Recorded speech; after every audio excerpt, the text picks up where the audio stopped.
Сабота 17 часот и 45 минути е време за уште една животна приказна. Како и секогаш бидејќи сме културни и дисциплинирани, и овој пат по куќен ред ќе чукнеме на ваше врата и ќе бидеме заедно со вас во следните 50 на минути.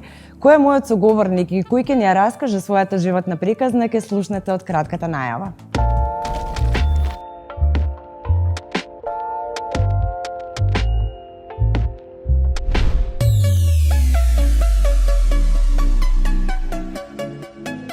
Наш вечерашен гостин е еден од најпознатите македонски ракометари и долгогодишен голман на националниот тим. Роден во Скопје во 1982 година и зад себе има богата меѓународна кариера, настапувајќи за клубови како Вардар, Металург, Барселона, Рајн-Некар Левен и Бенфика. За репрезентацијата на Македонија има повеќе од 150 настапи. Денес, по завршувањето на спортската кариера, тој е активен во спортската администрација и ја извршува функцијата министер за спорт на Република Северна Македонија. Дами и господа, Борко Ристовски.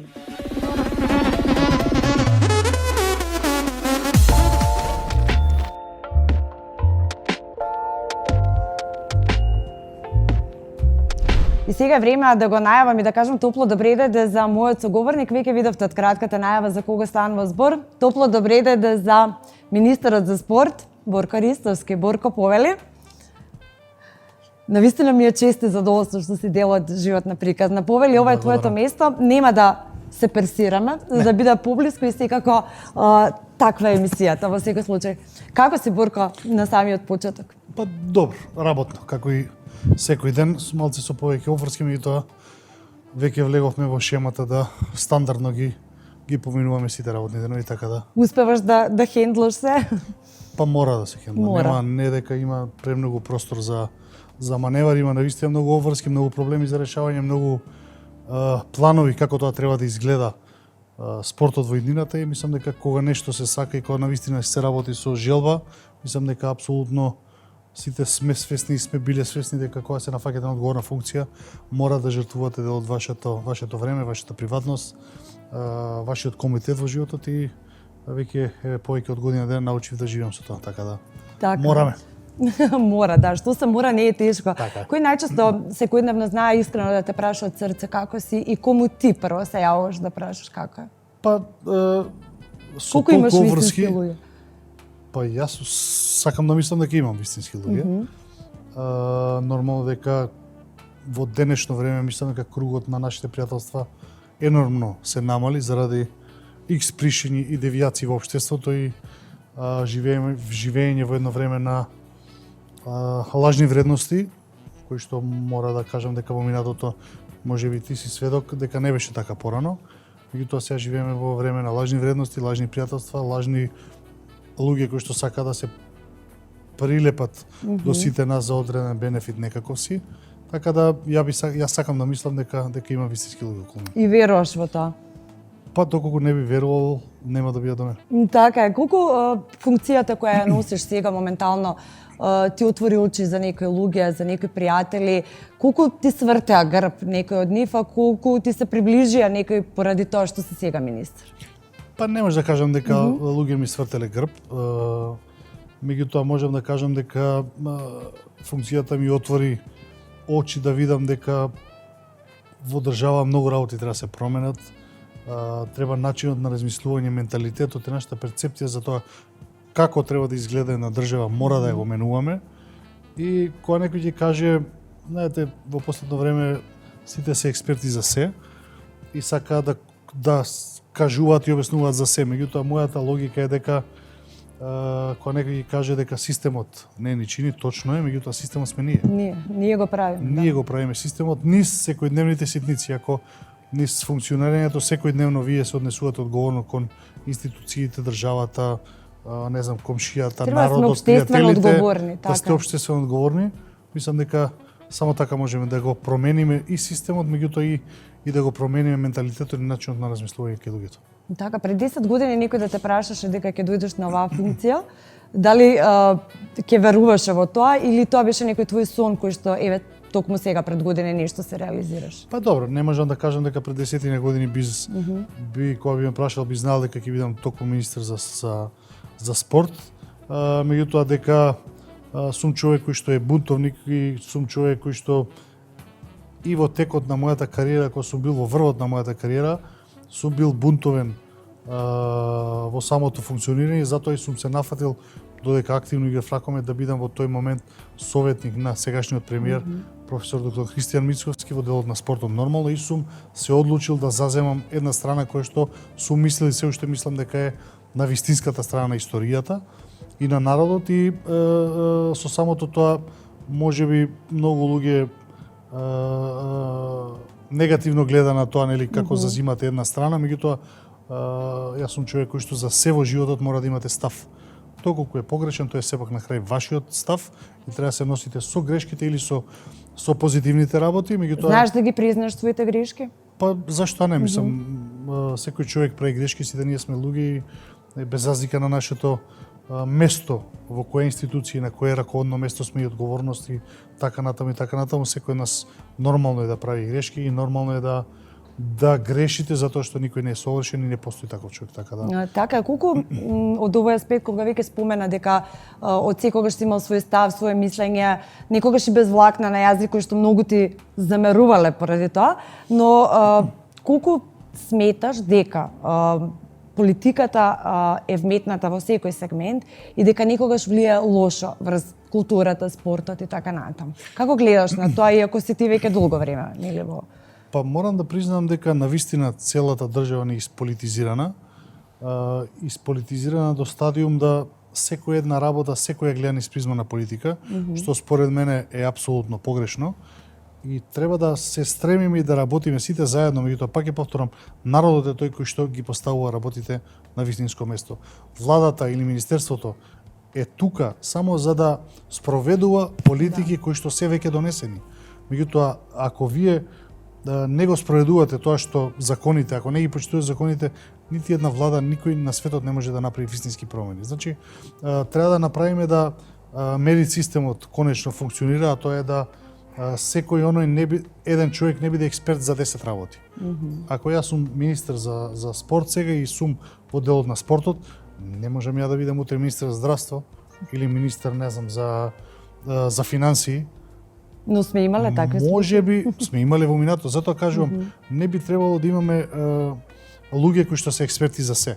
Треба секој да си ја почитува својата фела, област, да. своето знаење, да го концентрира својот квалитет и знаење на она што најдобро го разбира, некој ќе работи подобро, некој полошо, некој најдобро, меѓутоа да не правиме конфузија и на институциите, меѓутоа и да не правиме конфузија кај народ, затоа што имаше во минатото луѓе и под знак наводници експерти кои што едно време беа министри за образование, па беа министри за здравство, па беа, не знам, министри за не знам што веќе, така да моето размислување кој што апсолутно нема допирна точка едно со друго, меѓутоа моето размислување лично е дека треба да се фокусираме на квалитет и на вистина луѓе кои што го разбираат делот за кој што се поставени да бидат на тоа место. Така и тоа кој што најдобро го прават и поради тоа имаат таков статус, нели, во државата. Па веројатно пред да станете, да седнете на некоја одговорна позиција, ја мојата позиција не ја сметам за некоја привилегија, нормално чести привилегија што можам да сум министер, меѓутоа чувствувам огромна одговорност и можност што можам да помогнам и да влијам врз политиките кои што сакам да ги спроведам за да направиме подобро утре во спортот. За сите така. Без разлика на тоа, нели, кој што ќе мисли за себе, сите ние за себе мислиме дека сме најдобри, меѓутоа често пати знам да бидам и само критичен затоа што сум свесен дека тоа посебно беше на почетокот, затоа што сум свесен дека нити јас сум роден министер, нити било кој кога седнува по прв пат на своето место може да каже дека 100% ја познава работата и експерт во таа работа. Така да треба да се држиме, пак ќе резимирам, до мерит системот и да навистина оние луѓе кои што се експерти во своите области бидат на позиции на кои што треба, за да пробаме да ја одвратиме она мислење кое што го има во целата држава и превладува дека политиката ја спомнуваат во негативен контекст, што апсолутно не е така. Политиката мора да смени перцепцијата да народот свати дека политиката може само да биде сојузник на народот и народот треба да ги спроведува политиките кои што ги носи една влада. Така, колку позицијата влијае на твојот приватен живот? Многу. Ако кажам дека во минатото имав еден навистина комотен и релаксиран и опуштен живот кој што беше апсолутно на едно друго ниво, сега со седнувањето или со министерувањето, да кажам, навистина животот се промени за 180 степени, обврските се многу поразлични, многу повеќе обврски има, многу повеќе одговорности има и нормално тој комодитет кој што сум го имал претходно сега веќе го немам. Меѓутоа дека ме промени апсолутно не ме промени. Јас можам само да кажам оние кои што ме знаат и соработуваат со мене дека мене апсолутно ми е ова го гледам како пред голема одговорност отколку како привилегија. Имаш две дечиња, ќерка и син, кои што се навистина мали. Синчето има 7 години. 7 години, ќеркичката 2,5 години. 2,5 години. Колку наоѓаш време да одиш на водно со нив, да ги носиш во парк? Дали наоѓаш малку барем време за тоа? Јас се трудам сите оние работи кои што ги правевме во минатото во рамките на моите можности да ги правам и сега. Значи синот се уште се буди со мене, синот се уште јас го облекувам за училиште, синот се уште јас го носам во училиште. Се трудам после завршување на работното време мое, околу 17 часот секогаш, секој ден без исклучок нормално, пак ќе повторам, можеби од 7 дена 5 го правиме тоа, да отидеме на места кај што тој сака да одиме, тоа е да нормално да играме, да спортуваме, да вози точак, да вози сега во најново поново време скирол, да се дружиме со братучедите негови, со пријатели, со дечината, значи да до толку не трпи мојата поврзаност со Чувствуваш некогаш грижа на совест, бидејќи не можеш максимално да се посветиш или даваш од себе па на овој начин компензираш? Па да бидам искрен, чувствувам грижа на совест, меѓутоа кога ќе направите една компарација на тоа што сакам јас да го постигнам со она што сега со моето чувство на грижа, затоа што не сум повеќе време со нив, сепак на крај победува моментот, а тоа е дека јас сепак сакам да бидам успешен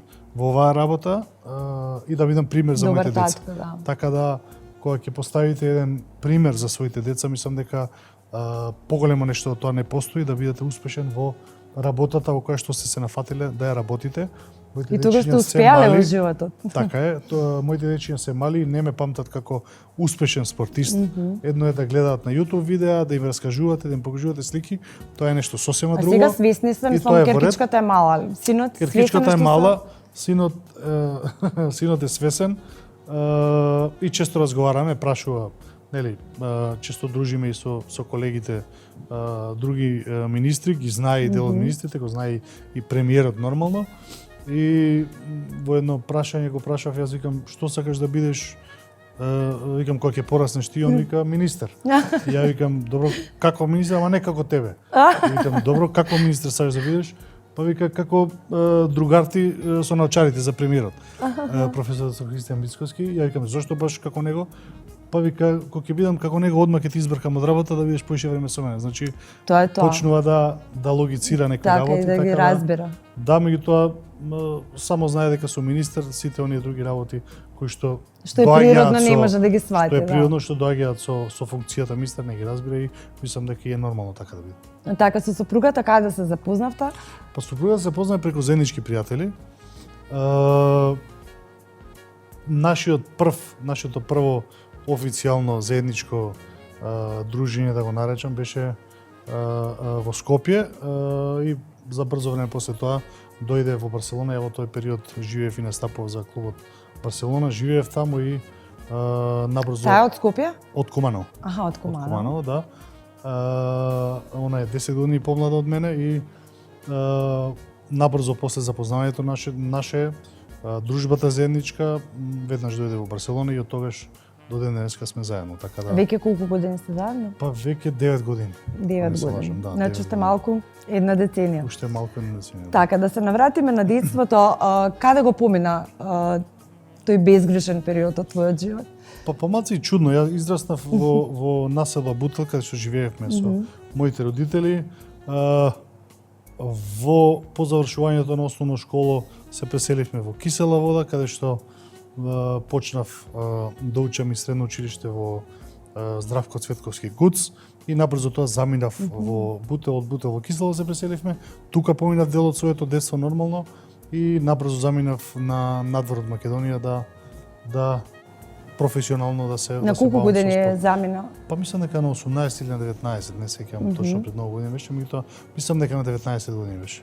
Имав понуди за порано, меѓутоа заради сплетна околности одлучивме да Така, ракуметот е присутен во твојот живот негде од пубертетските години, тинејџерски, 12-13 па, од години. 12-13 години кога започнав да се бавам со ракомет, нормално како започнав на час по физичко, кај што наставникот во тогашно време Те препозна. ме препозна на некој начин или немаше, ја бев дебел ко дете кој што сум и сега дебел.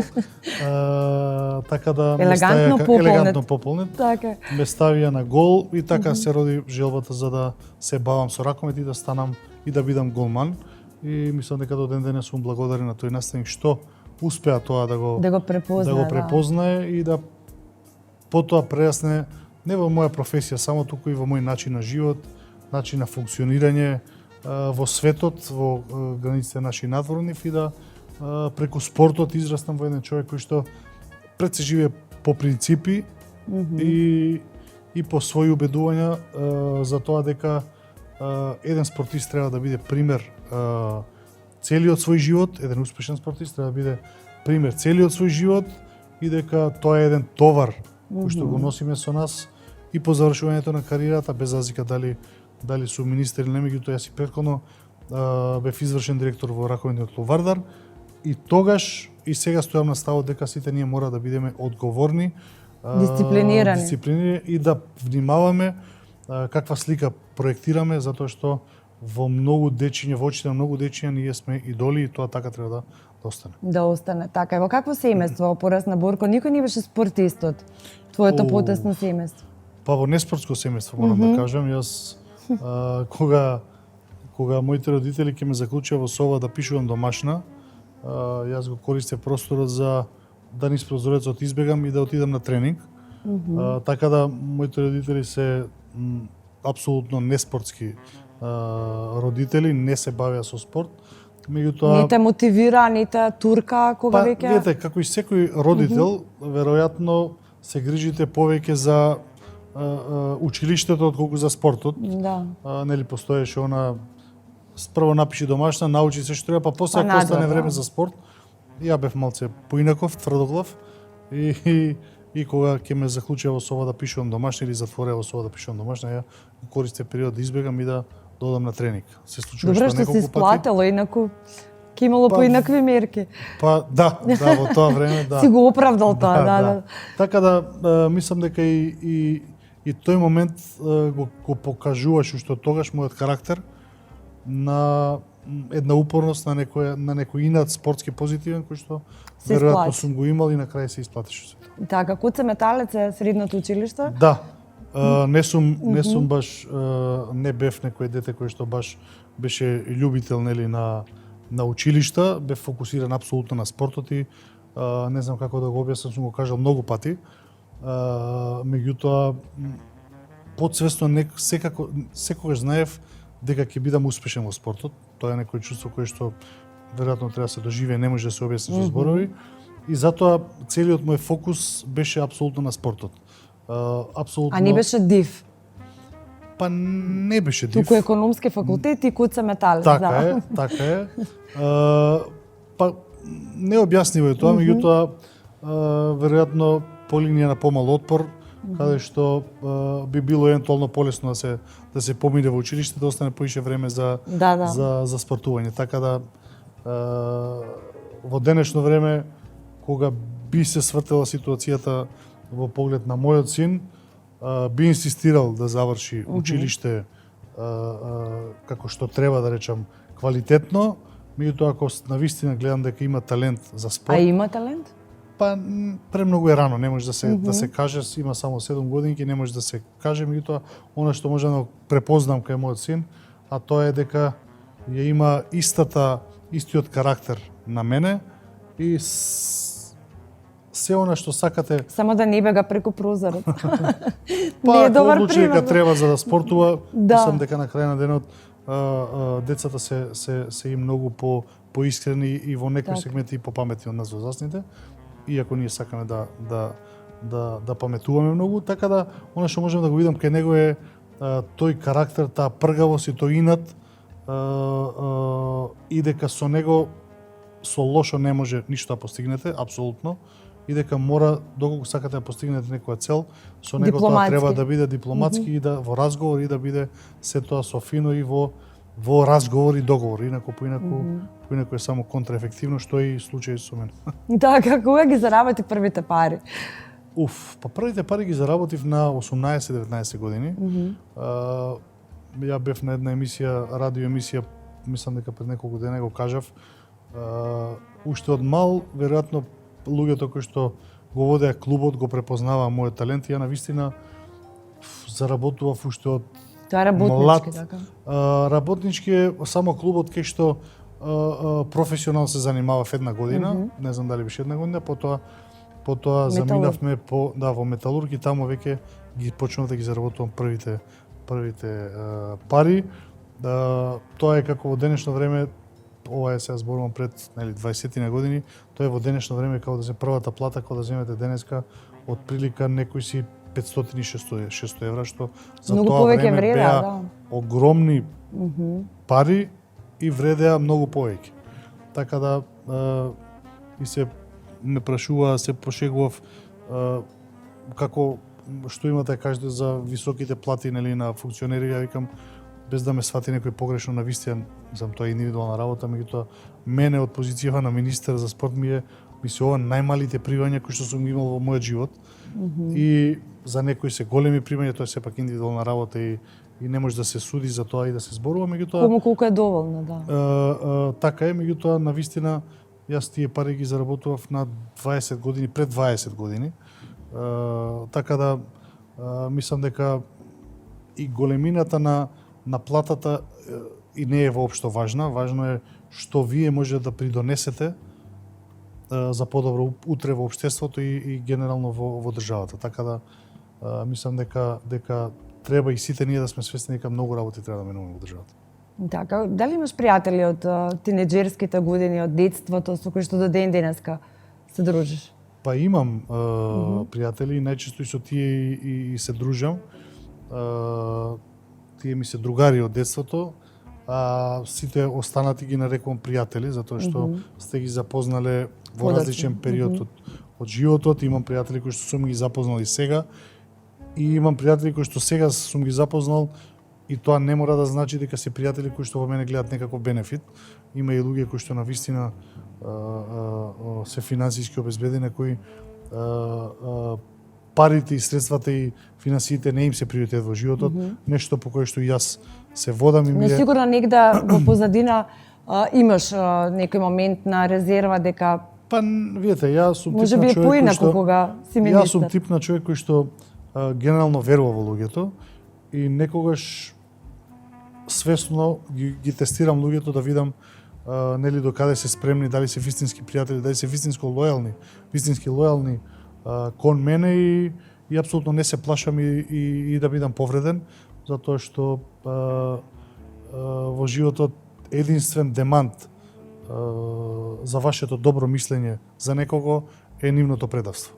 Така да некогаш треба да се свати како лекција, некако нели како начин дека мене ме издале или ме предале.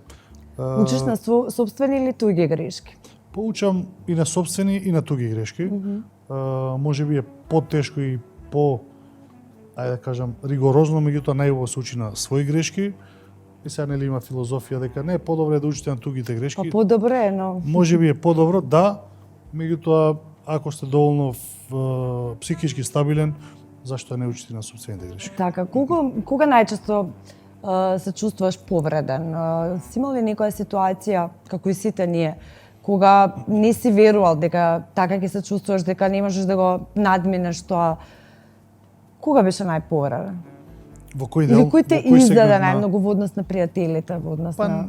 Ви кажав, значи, никој не бил доволно важен во мојот живот за да ме повреди до толку со неговото предавство.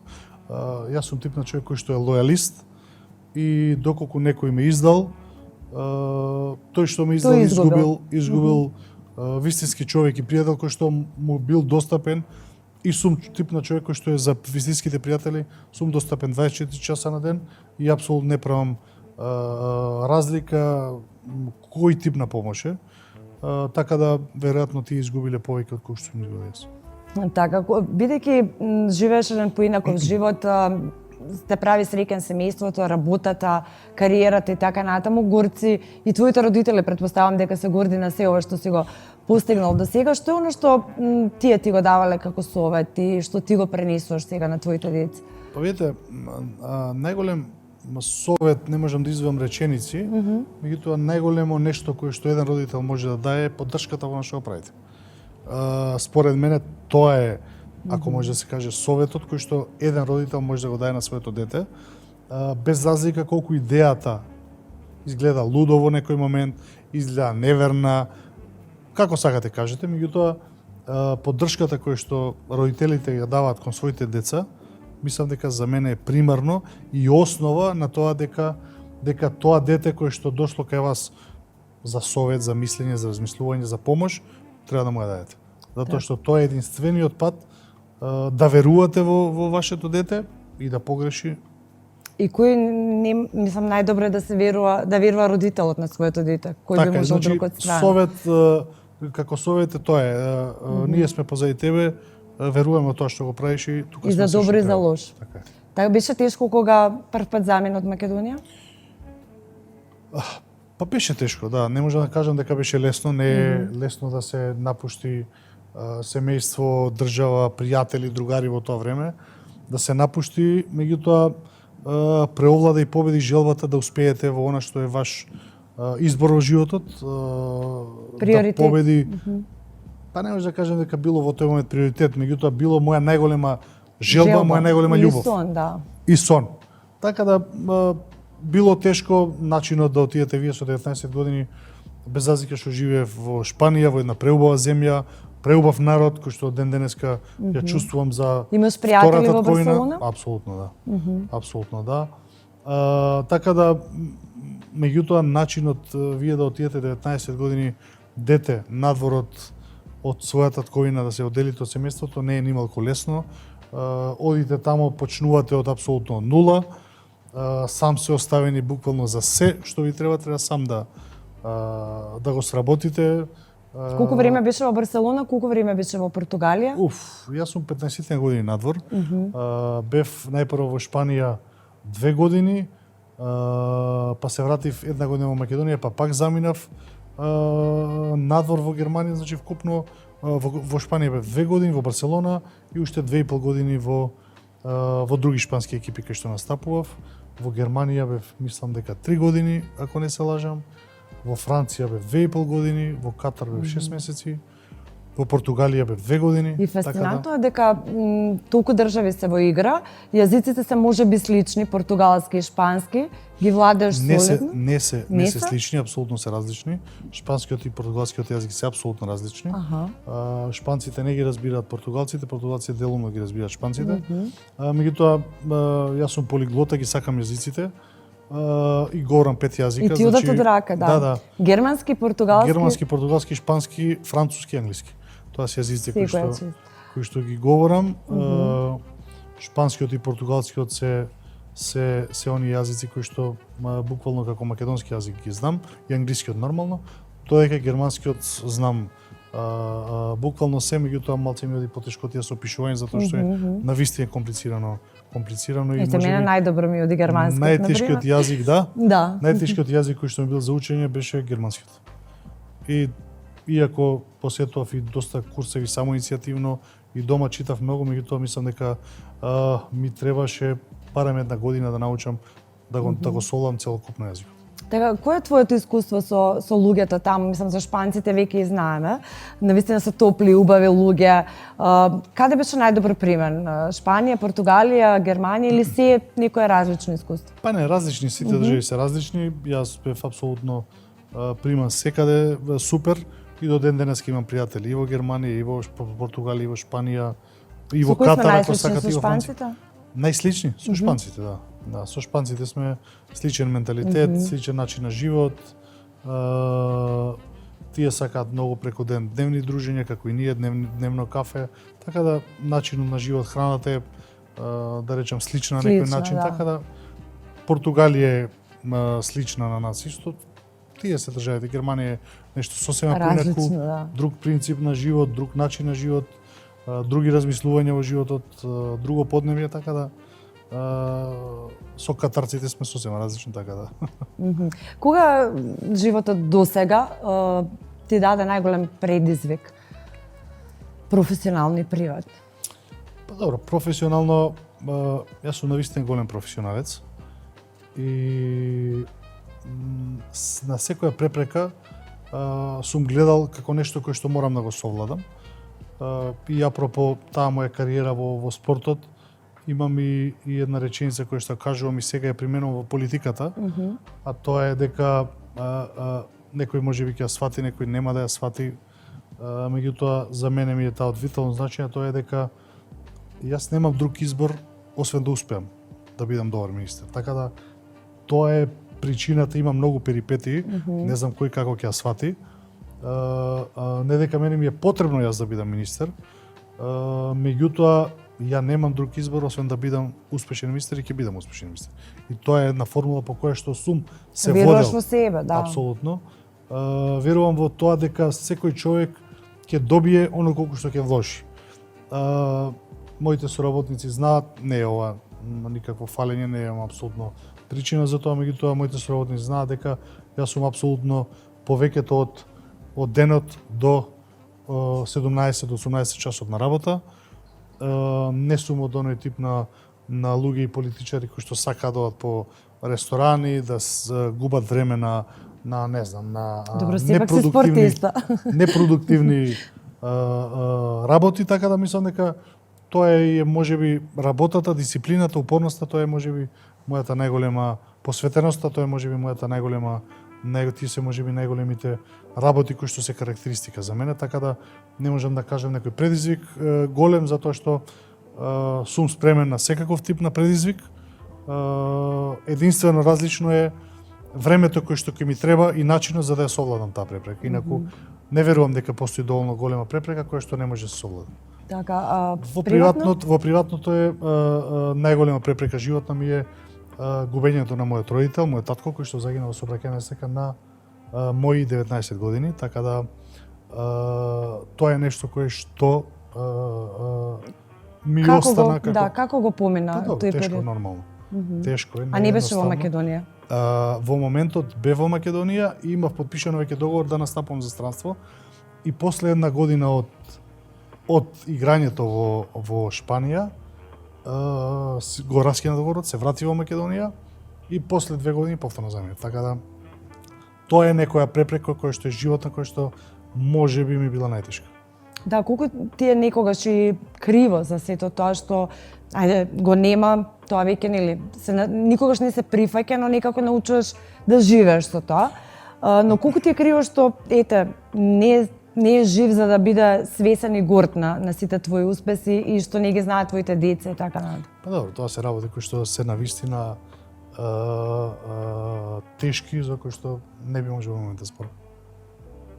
Да, знам. И верувам дека тоа е така. Твојата мајка ти е исто една од најголемите поддршки, која брат, сестра? Сестра помала 3 години. Помала сестра.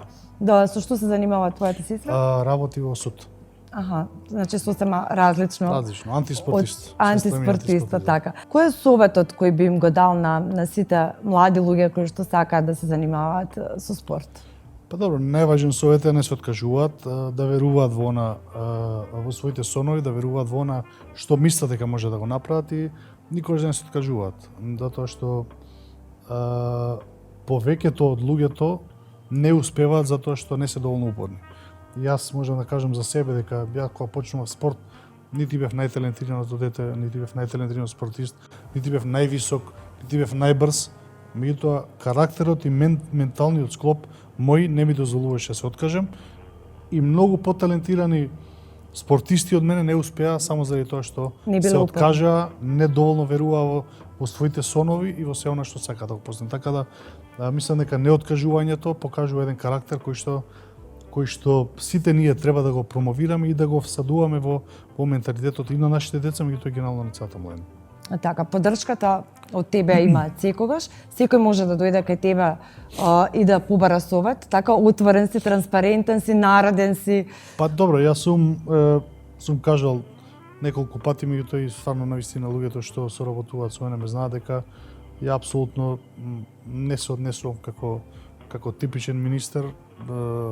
Мене може да ми се јави било кое време на телефон секој, дигам телефон на секој, апсолутно немам никаков проблем и да слушнам проблеми кои што понекогаш решаваме проблеми кои што апсолутно не се во моја ингеренција.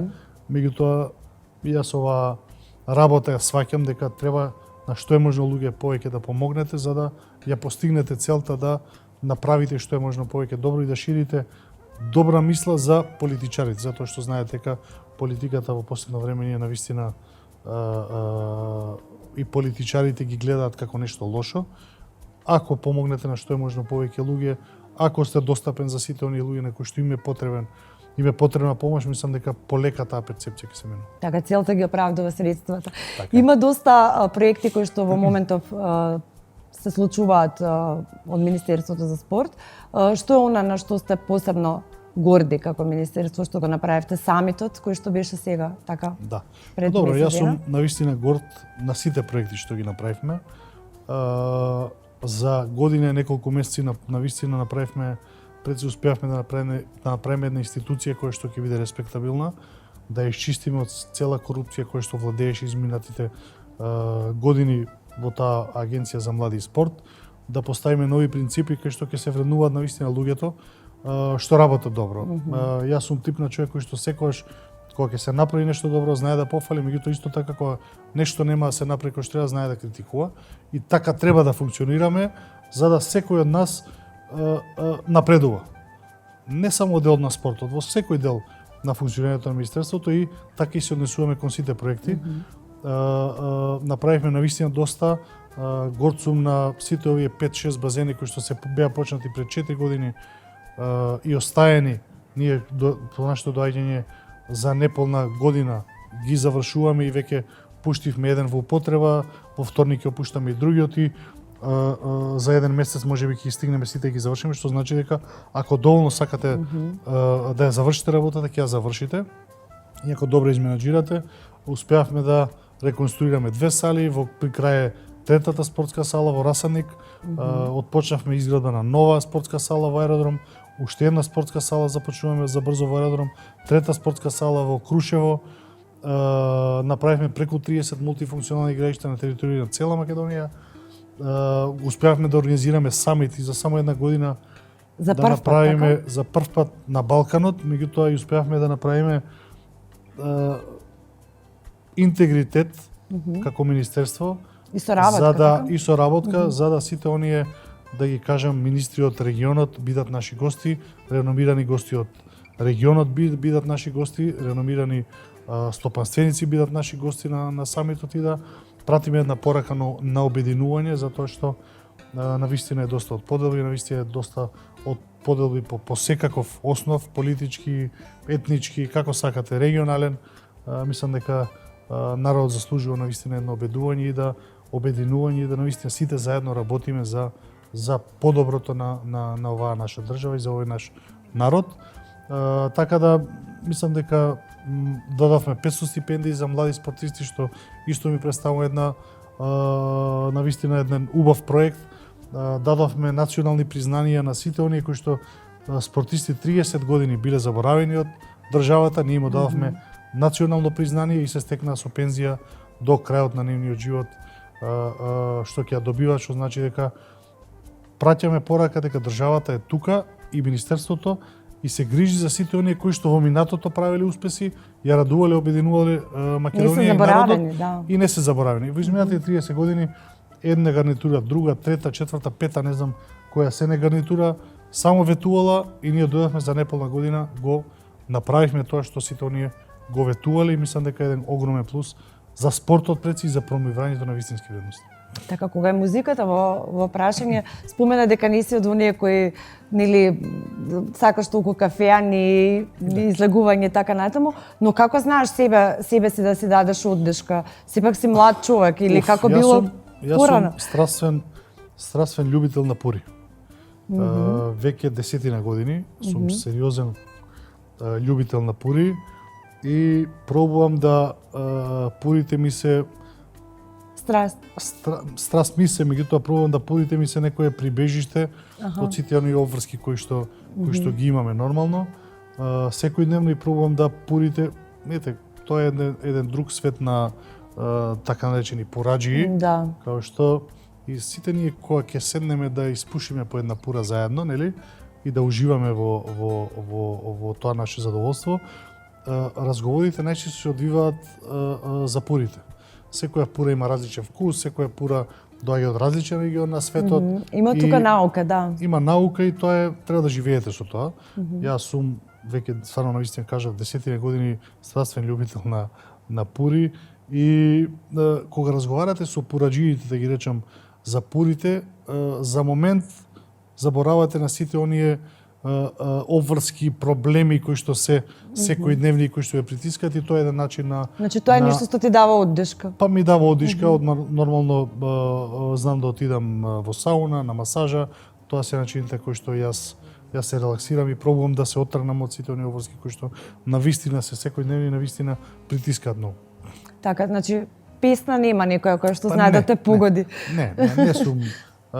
слушам музика, сакам музика, почитувам музика, меѓутоа дека имам некој правец во музиката кој што ми е омилен и кој што не знам, го слушам и сакам или ме опушта, тоа апсолутно не ми е воопшто важно што ќе свири, само да не е некој српски турбо фолк кој што стварно се ежам на тој тип на музика. Невкус.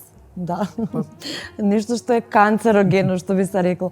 Борко, ти благодарам што беше дел од Животна приказна. Има навистина уште многу сегменти за кои што би зборувала, но ќе ни требаат уште минимум 50 на минути.